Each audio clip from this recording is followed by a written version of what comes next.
सूत अधिरथ।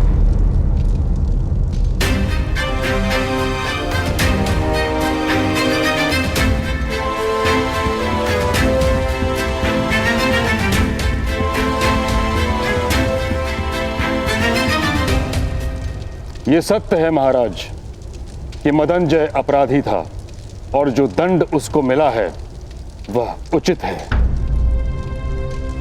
सत्य है कि इस बालक ने राज परिवार पर उपकार किया है। यह भी सत्य है कि इसका साहस और आत्मविश्वास अद्भुत है। सत्य के प्रति इसकी निष्ठा और सामर्थ्य पर कोई संदेह नहीं। किंतु महाराज, कि समाज केवल एक व्यक्ति से नहीं बनता। राज्य के सभी मनुष्य को संतोष प्राप्त हो, यह भी तो अनिवार्य है। और यह केवल तभी हो सकता है जब व्यवस्था का पालन हो तथा परंपरा का निर्वाह अनिवार्य है। यदि व्यवस्था टूटती है तो समाज में विद्रोह उत्पन्न होता है और हर प्रकार के विद्रोह को बल से शांत भी तो नहीं किया जा सकता। तात्पर्य तात्श्री? सूत के पुत्र को शस्त्र उठाने का अधिकार नहीं, उसे दंड देना ही होगा।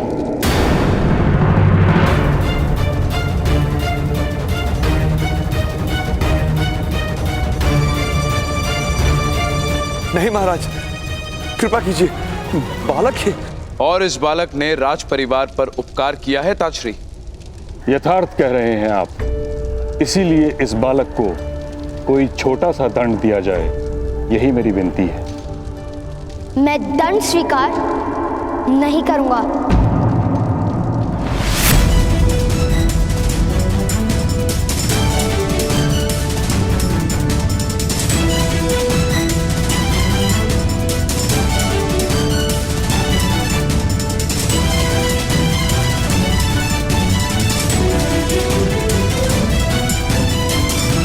पुत्रकर्ण, मौन रहो, राजसभा में विवाद मत करो।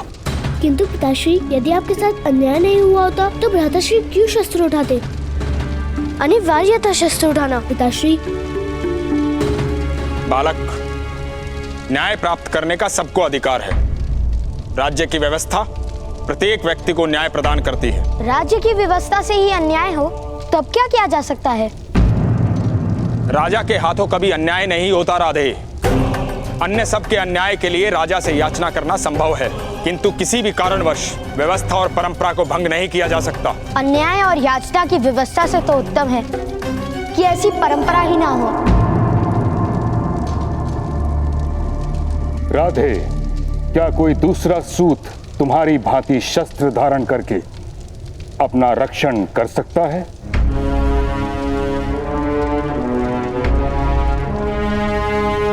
नहीं कर सकता। यदि उनको अपनी रक्षा का भार सौंप दिया जाए तो समस्त सूत समाज नष्ट हो जाएगा।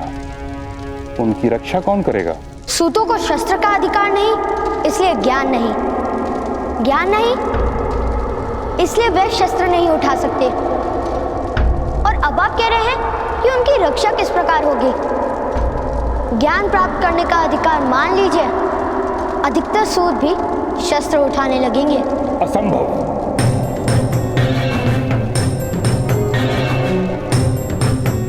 मरुभूमि में हरेक वृक्ष पर कांटे होते हैं, किंतु वन में प्रत्येक वृक्ष पर कांटे नहीं होते। वैसे ही मनुष्य एक समाज में रहता है और समाज में हर व्यक्ति को हर प्रकार का अधिकार नहीं दिया जा सकता। और ये निश्चित कौन करता है? परंपरा।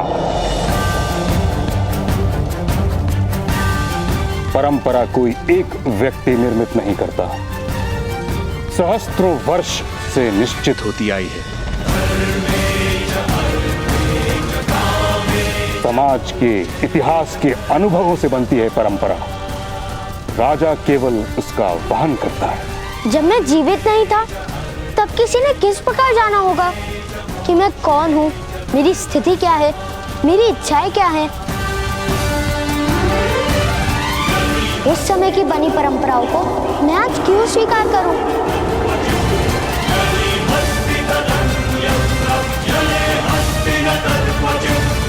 हट मत करो बालक। छोटा सा दंड स्वीकार कर लो बालक। असंभव। मैं युद्ध करने को सज्ज, मैं युद्ध करने को सज्ज, मैं युद्ध करने को सज्ज, मैं युद्ध करने को सज्ज।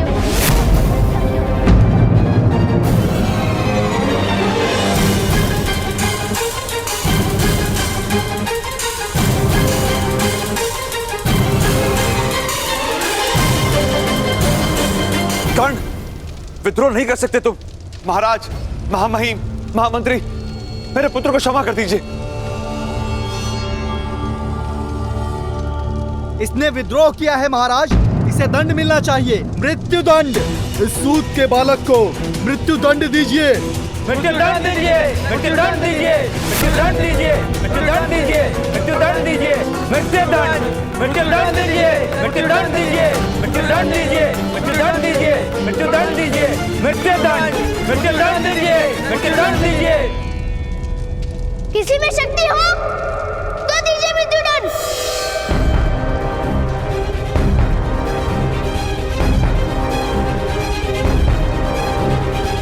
मृत्यु दंड दीजिए, मृत्यु दंड दीजिए, मृत्यु दंड दीजिए, कौन? मृत्यु दंड, मृत्यु दंड दीजिए, मृत्यु दंड दीजिए, मृत्यु दंड दीजिए।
भरे दरबार में शस्त्र उठाने का साहस।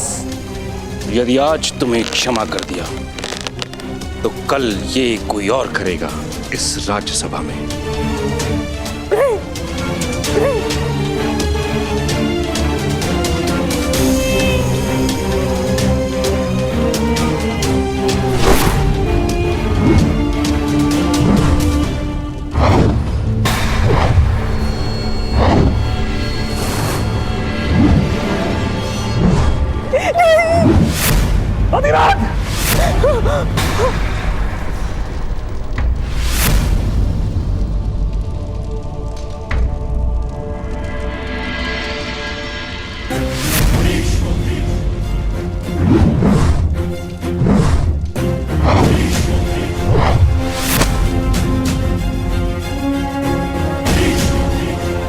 तुम्हारे प्राण नहीं लूंगा मैं। कुरु सभा में बालक की हत्या नहीं की जाती।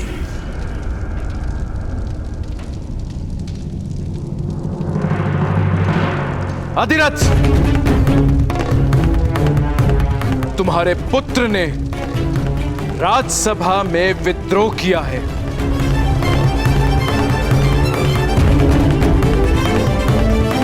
किंतु उसने मेरे पुत्रों को जीवन भी दिया है। इसीलिए हम तुम्हें केवल इतना ही दंड देते हैं कि आज के बाद तुम्हारा पुत्र कभी भी धनुष नहीं उठाएगा।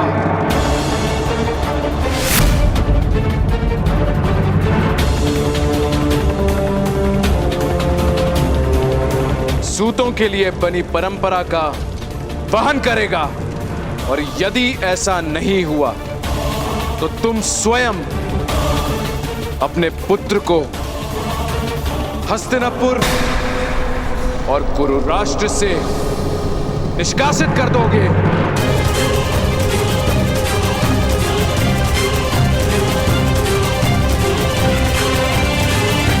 इस समय तुम दोनों मुक्त हो।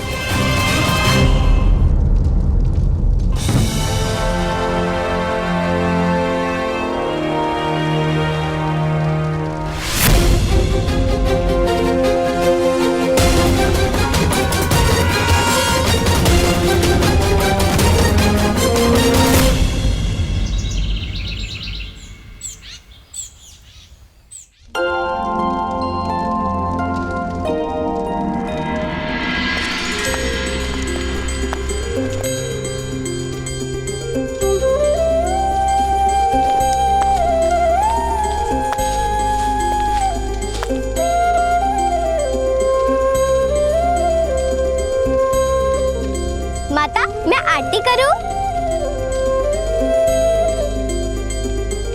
अवश्य वैशाली, तुम्हारा तो सबसे पहले अधिकार है। जब हम बड़ों का विश्वास टूट गया था, तब तुम मित्रों ने ही तो साथ दिया कर्ण का।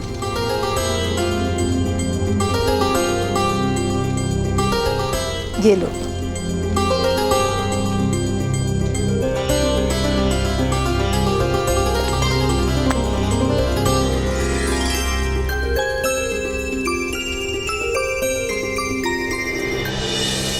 कि आज के बाद तुम्हारा पुत्र कभी भी धनुष नहीं उठाएगा।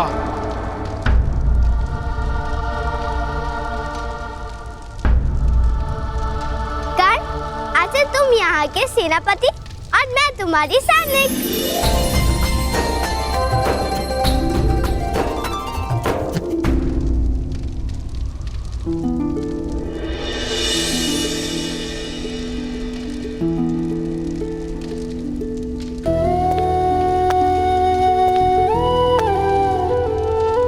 पुत्र कर्ण, मुझे क्षमा कर देना।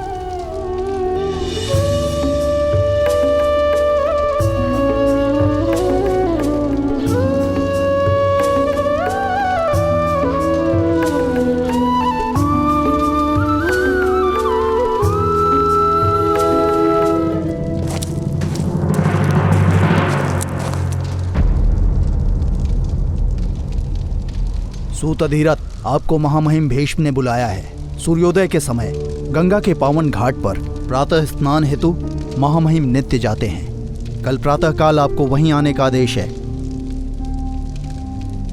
अवश्य।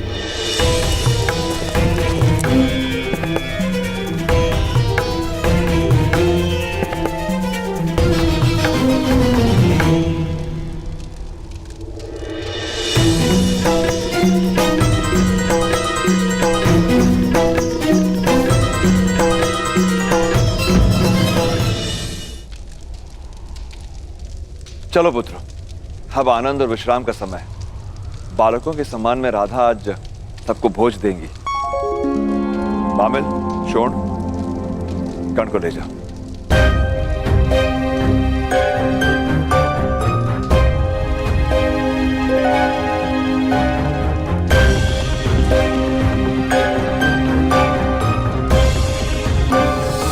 कर्ण का दुख आज अनन्य है अधिरथ। जानता हूं भ्राताश्री, जानता हूं। शाख के जिस स्थान से फूल तोड़ा जाता है, उस स्थान से पत्ता या फूल कभी उग नहीं पाता। आज तक बहुतों ने कर्ण से उसका धनुष छीना था, किंतु गुरु सुबह ने उससे उसकी आशा छीन ली। धनुष पे उसका अधिकार ही नहीं, उसका सुख भी उसी में। और दुखदायक सत्य तो यह है कि कर्ण कभी धनुष उठा नहीं पाएगा।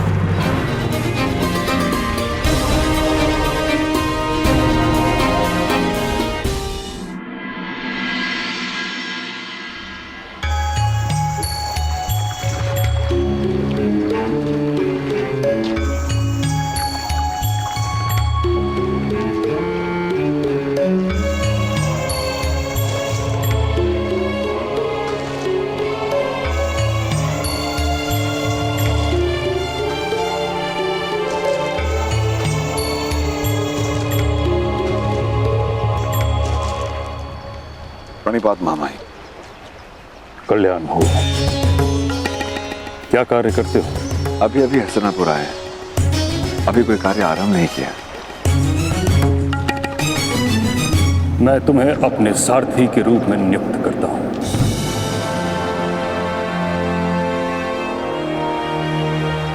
आपकी अनंत कृपा मामाई। कृपा नहीं, स्वार्थ है। तुम मेरे निकट रहोगे तो मेरी दृष्टि तुम्हारे पुत्र पर रहेगी। उस जैसा तेजस्वी और ऊर्जावान बालक मैंने संसार में नहीं देखा। उसका अध्यापन मैं उचित रूप से करवाऊंगा। बिजली को आकाश में देखा, उसकी कोई दिशा नहीं होती, उस पर कोई अंकुश नहीं होता। कुछ ही क्षण के लिए प्रकट होती है और फिर लुप्त हो जाती है। जिस पर गिरती है उसे नष्ट कर देती है। मेरी इच्छा है कि तुम्हारा पुत्र एक महान सारथी बने, ताकि समस्त सूत समाज का मार्गदर्शन करे। बिजली की भांति उसका सामर्थ्य छिन्न भिन्न न हो जाए।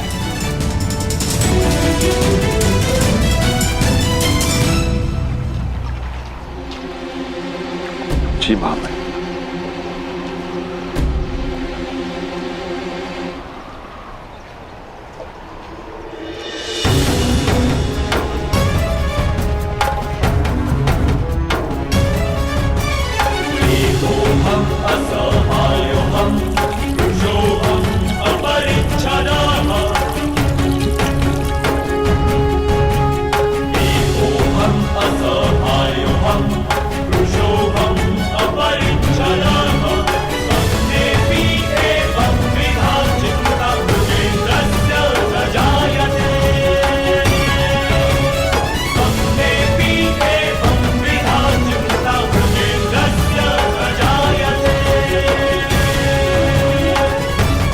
मैं बिजली की भांति दिशाहीन नहीं हूं, मनुष्य हूं।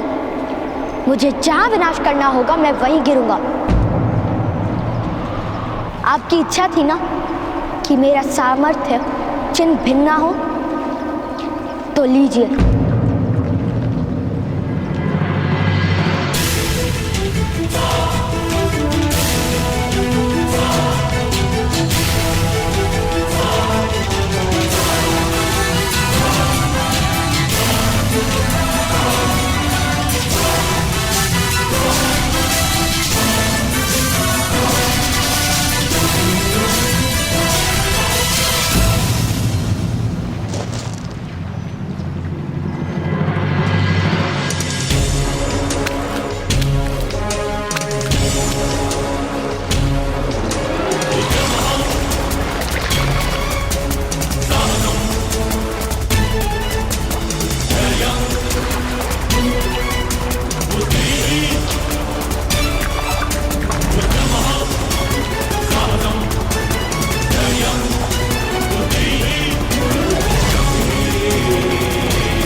भगवान सूर्य नारायण जी, मैं प्रतिज्ञा करता हूँ,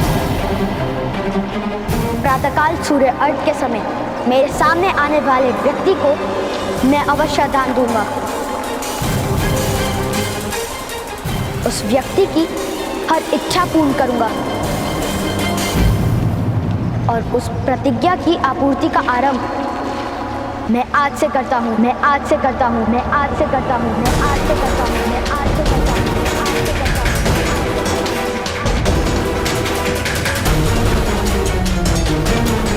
महामहिम भीष्म को दान देकर, दान देकर, दान देकर, दान देकर, दान देकर।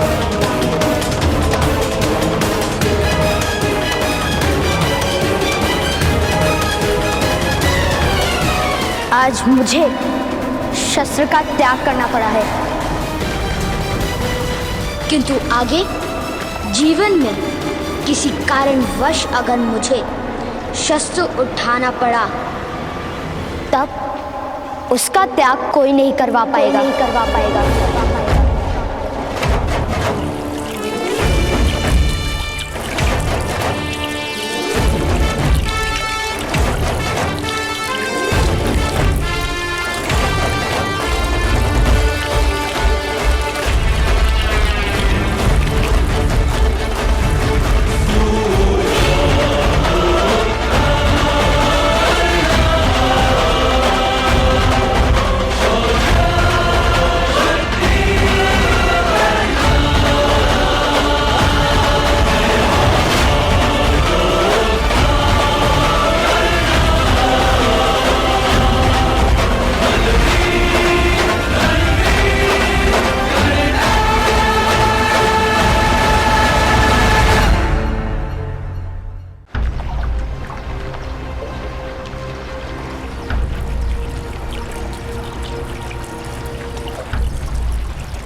आज मुझे शस्त्र का त्याग करना पड़ा है,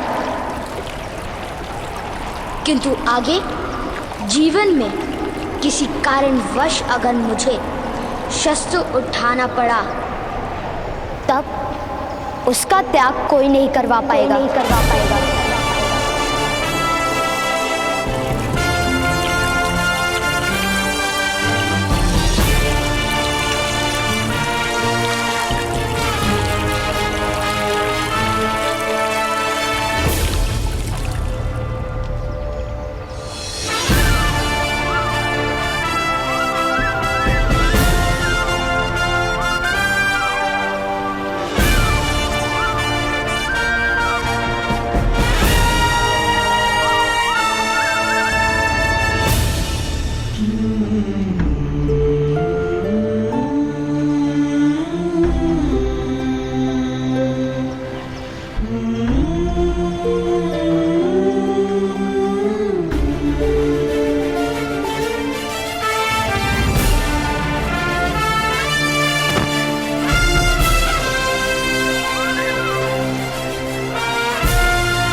दस वर्षों बाद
भ्राताश्री!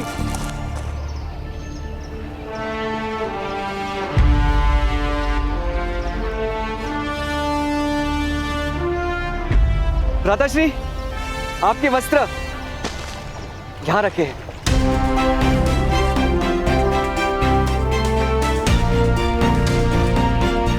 आप शीघ्र ही सज्ज हो जाइए, आज हमारी अंतिम परीक्षा है। सूतों के लिए कोई भी परीक्षा अंतिम नहीं होती शो।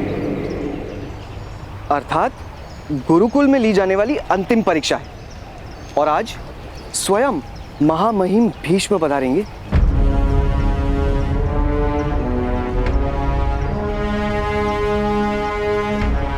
उत्तीर्ण विद्यार्थी को स्नातक घोषित करने के लिए। स्मरण है ना?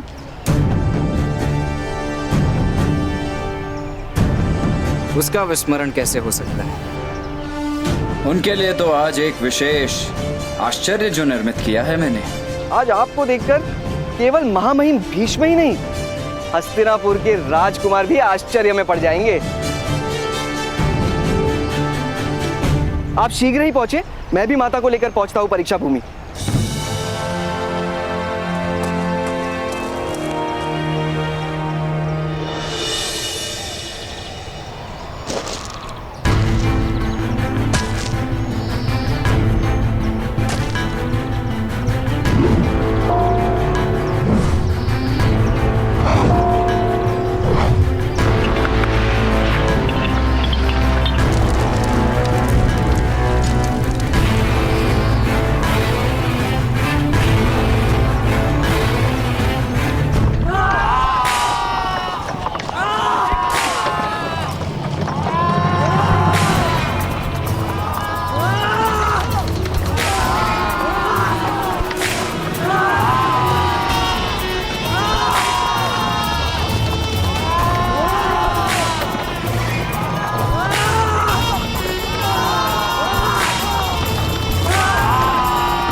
ये किस प्रकार का व्यवहार है राजकुमार दुशासन?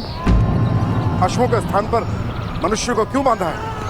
सारथी है ये, सारथी है ये।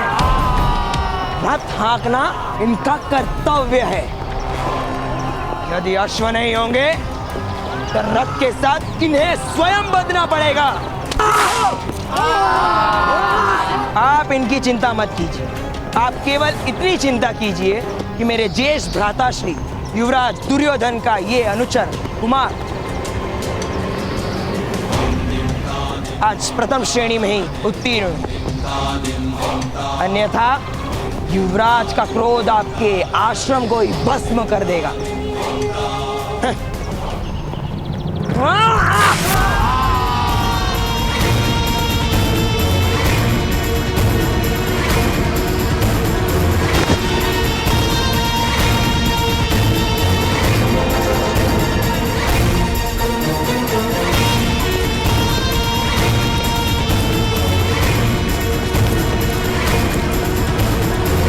कुमार,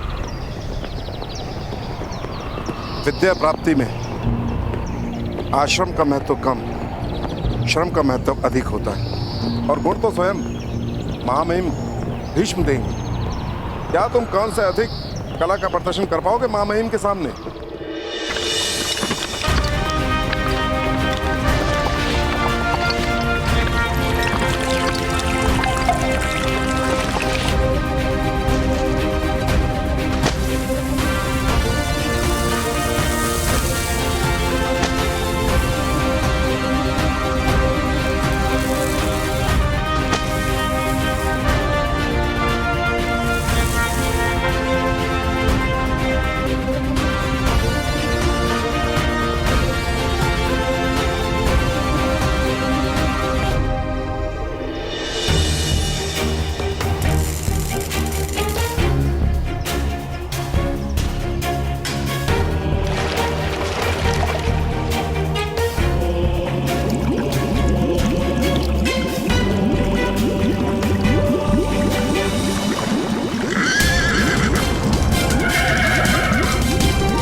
शोन,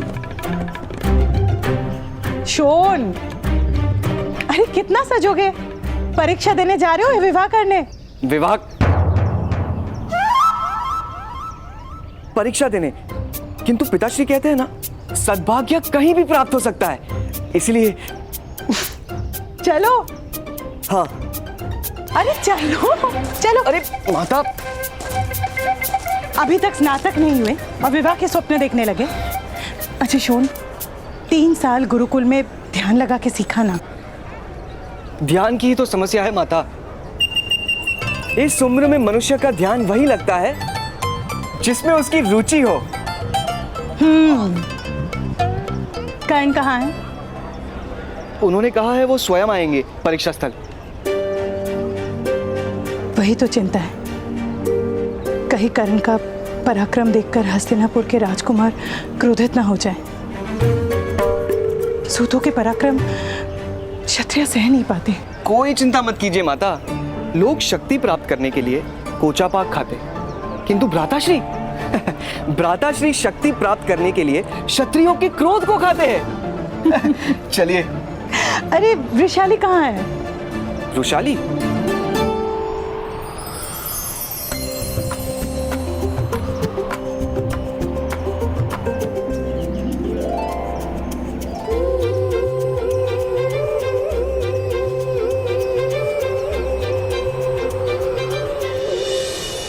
वृषाली तो अवश्य किसी शिव मंदिर में खड़ी होगी।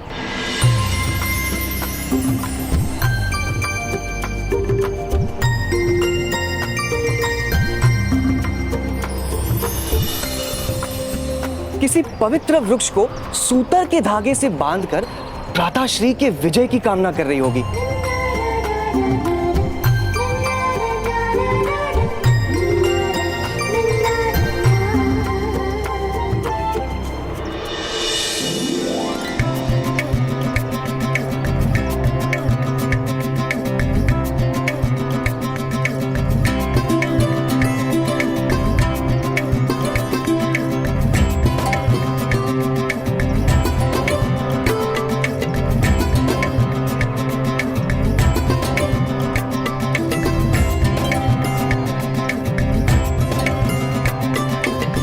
अवश्य विश्राम की सभी वस्तुओं का त्याग कर कष्ट सह रही होगी।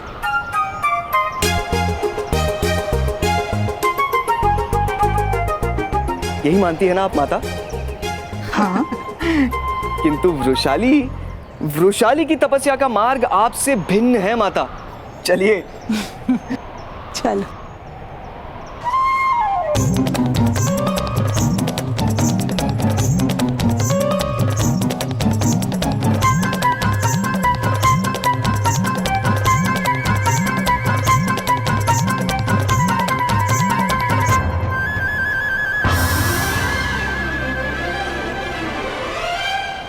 मार्ग छोड़कर खड़े रहो, मुझे परीक्षा भूमि दिखाई नहीं दे रही है।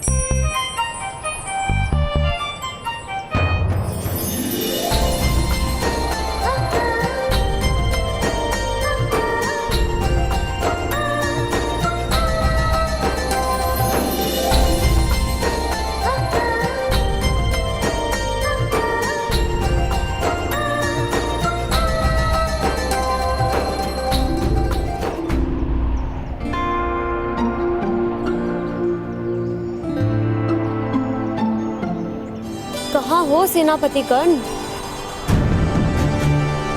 ये कार्य तो सफल हुआ, अब समय हो रहा है। महामहिम मेरी प्रतीक्षा कर रहे होंगे।